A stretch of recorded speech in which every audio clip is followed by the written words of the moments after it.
న్యూఢిల్లీలో యుగ్మ కాన్క్లేవ్ను ప్రారంభించిన ప్రధానమంత్రి విజ్ఞానాన్ని, సాంకేతికతను సేవగా భావిస్తున్నామని మోదీ వ్యాఖ్య. తెలంగాణ వేదికగా జరగనున్న మిస్ వరల్డ్ పోటీలపై సీఎం రేవంత్ రెడ్డి సమీక్ష. దేశం గర్వపడేలా పోటీలు నిర్వహించే విధంగా ఏర్పాట్లు చేయాలని అధికారులకు ఆదేశం. పర్యాటకుల భద్రతే లక్ష్యంగా జమ్మూ కశ్మీర్ ప్రభుత్వం కీలక నిర్ణయం. జే&కేలో 48 పర్యాటక ప్రదేశాలను తాత్కాలికంగా మూసివేసిన రాష్ట్ర సర్కార్.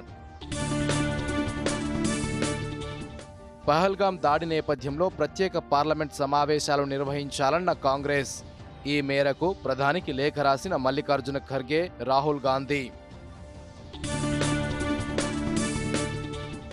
ఐపీఎల్లో నేడు ఢిల్లీ క్యాపిటల్స్తో తలపడనున్న కోల్కతా నైట్ రైడర్స్. ఢిల్లీ వేదికగా రాత్రి 7:30 మ్యాచ్ ప్రారంభం. తెలంగాణలో పెరుగుతున్న ఎండలు, 7 జిల్లాలకు ఆరెంజ్ అలర్ట్.